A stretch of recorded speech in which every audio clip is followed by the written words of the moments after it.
Surviving Tomorrow, written and performed by WotFanar. Chapter 1. Grant stood in front of his welcome party of 6 people, the head of which was an older, middle-aged lady who stepped forward, offering her hand. "Hi Grant, I'm Emma, head of the Nova Phoenix. Welcome aboard." Grant walks past her, ignoring her open hand, and instead aimlessly says to the room, "You know, that motto thing is really stupid. I mean, you're basically telling me that I'm only gonna make my way through this if I'm a hero, and I'm not sure that I am." Emma reaches out and grabs Grant's shoulders, locking eyes with him as she talks straight at him. "Hold on there, did you say you're not a hero?" "Oh no, this is a giant mistake. I thought we'd done the test. Did we not do the tests, Matt?" Another member of the welcome party, who like Emma is wearing a long white lab coat, steps forward, looking over a group of papers. "You know, I did run a standard heroism test, but unfortunately the results came back inconclusive." Emma's face drops. She sighs as she turns back to Grant. "Well, I'm afraid, dear, if you're not a hero, there's just really nothing we can do for you. I suppose we'd better send you straight back to Earth."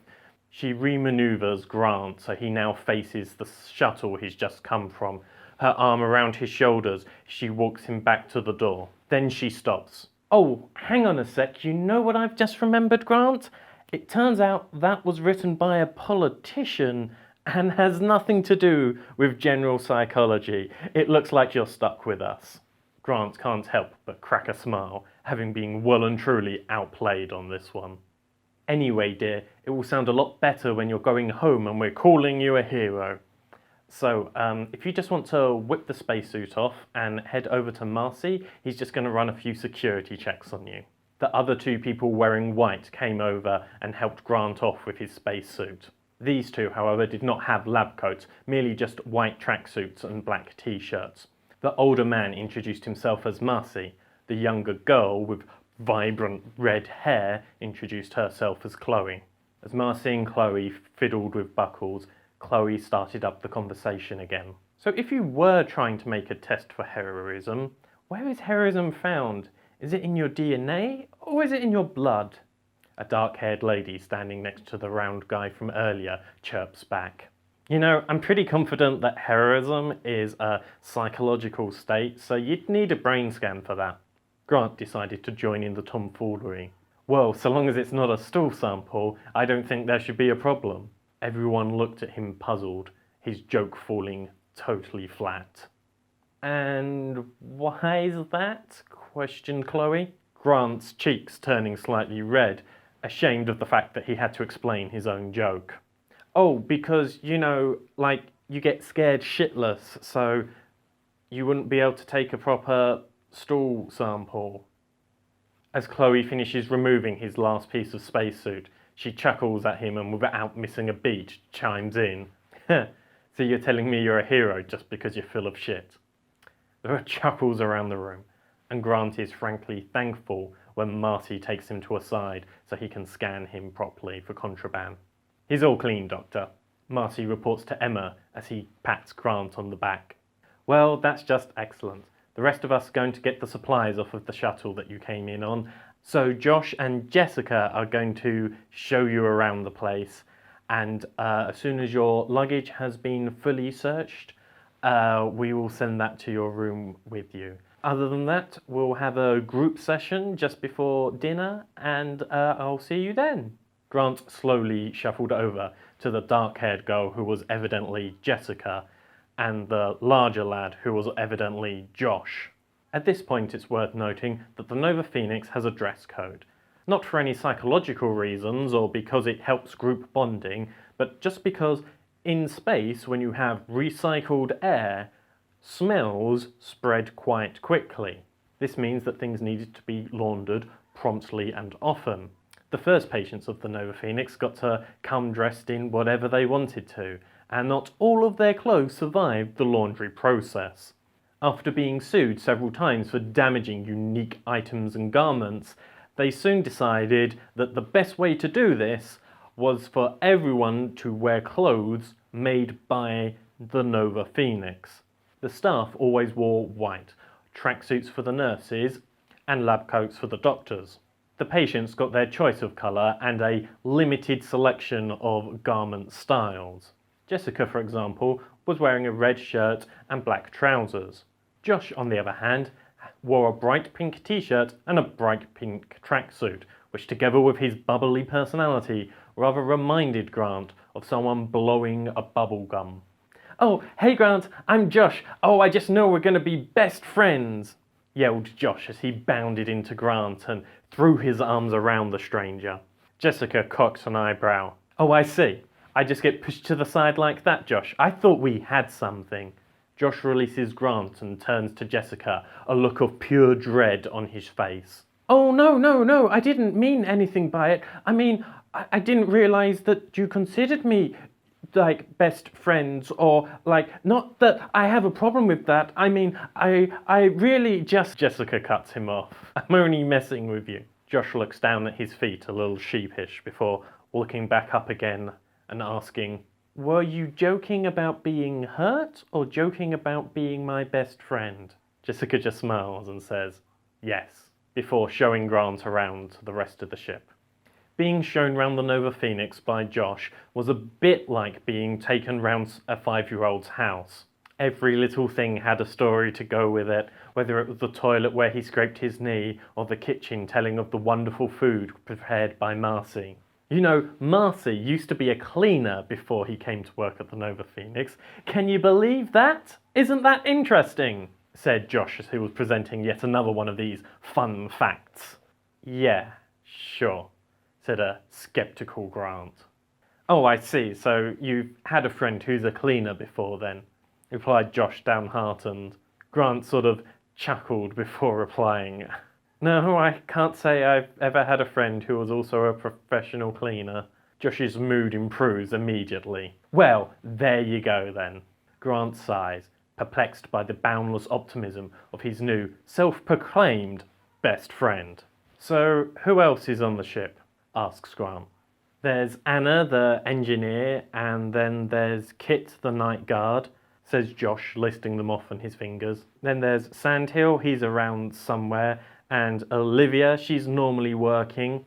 "Watch out for her, she's a total bitch," chirps in Jessica. "I mean, she's not too bad, but, I mean..." Josh tries to defend the woman, but seems to lack the evidence to support his claim. "Oh, anyway, and so there's Olivia, and then there's..." By this point, they've made their way down to the main common room, in which they found the final patient. "Oh my god, it's Vanessa Vasquez," says Grant, leaping across half the room and grabbing her by the hand. "I am your biggest fan." Even if you hadn't known that Vanessa had been voted the sexiest person in the solar system, you probably could have guessed. Not feeling that the Nova Phoenix uniform was fashion-forward enough for her, she had clearly taken matters into her own hands. She wore what at one point had been a red t-shirt. However, she had cut the back out of the neck and cut the sides and then pulled the whole thing down, now giving her a gaping cleavage. The material that had once been the sides of the t-shirt had been cut apart into becoming straps which now tied underneath her bust. The back of the t-shirt only coming halfway down her back, but the front of the t-shirt going all the way down to her knees. Then to complete the back half of her skirt appearance, she used a black jacket tied at the waist. She'd finished it off with a hand-drawn double V on her chest. Vanessa's attention was forcibly removed from the puzzle game she currently had on a tablet. "Always nice to meet a fan. Tell me, what's your favourite lyric from any verse of any of my songs?" Grant was shaking her hand, and then kept shaking, and kept shaking, and kept shaking, and kept shaking. His head was going into overdrive. Think, just one lyric from one verse he needed. But no, all he knew were the choruses of things he'd heard on the radio. He didn't actually know the lyrics to all of the songs.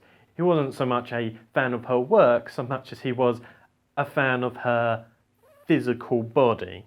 You know, when I said biggest fan, I didn't mean I'm the most fanatical fan. I meant the biggest fan. He pointed down towards his crotch. Vanessa locks eyes with him. Oh really, hey? Smirks Vanessa as she takes her now free hand and gropes at his manhood. You know, I've had bigger fans. She leans in closer to Grant, his excitement literally growing in her hands. He makes a move to kiss her, and then she pulls back laughing. How did you think this was going to happen? I mean, I know I'm a nymphomaniac, but even I don't sleep with someone the second I spotted them. Are you a time traveller? Grant's hope dashed. He just sort of sputters on the spot. Yeah, how could you tell? Vanessa looks back at him, almost crying with laughter. Oh, you guys, you have no impulse control. Grant groans and turns back to his sniggering guides. Where's my room? Oh, it's on the right wing, second nacelle. I'll show you, offers Josh. No, I'll find it myself, replies Grant, humiliated enough for the day. He walks down the corridor and sees the door with his name on. He puts his hand on it, it scans him and opens for him. He makes his way into his new room as the door seals behind him. The floor and sides of the room were opaque so that you couldn't see into the other nacelles. The back and the ceiling, on the other hand, were transparent, which means you could look out onto the endless void of space. If you were looking, that is. Grant, on the other hand, had gone straight for the bed and thrown himself face forward. He screamed into his pillow. Fuck! He could feel that anger boiling inside of him. God, how many things had gone wrong so far, and he hadn't even been here 1 hour. All he needed was one pill, and he could go back. He could find a better joke beforehand. He wouldn't have made that stupid joke about the stool sample. He would have done something smarter. Perhaps he'd have taken the time on the flight to look at some of the lyrics of Vanessa Vasquez's songs, so he could choose a good one. But no! He was stuck with it this time. He punched the mattress over and over again, trying just to get some of his frustration out. His skin was literally crawling with embarrassment and pain. How could you live like this? That wasn't the perfect situation. That wasn't even average. There were so many things he could just go back. If only he could go back. But he couldn't. Every fibre of his being felt like it was on fire. He wanted to just rip his skin off because the frustration that he had was just so painful that he didn't know what to do. Finally, his emotions broke out and he broke down. Tears finally started to escape down his face into his pillow below him. He didn't know how to live like this, 1 second at a time, and only 1 second ever. Time went on. So quickly, because he knew he'd never get it back. There was no way to course correct. He was stuck in the moment.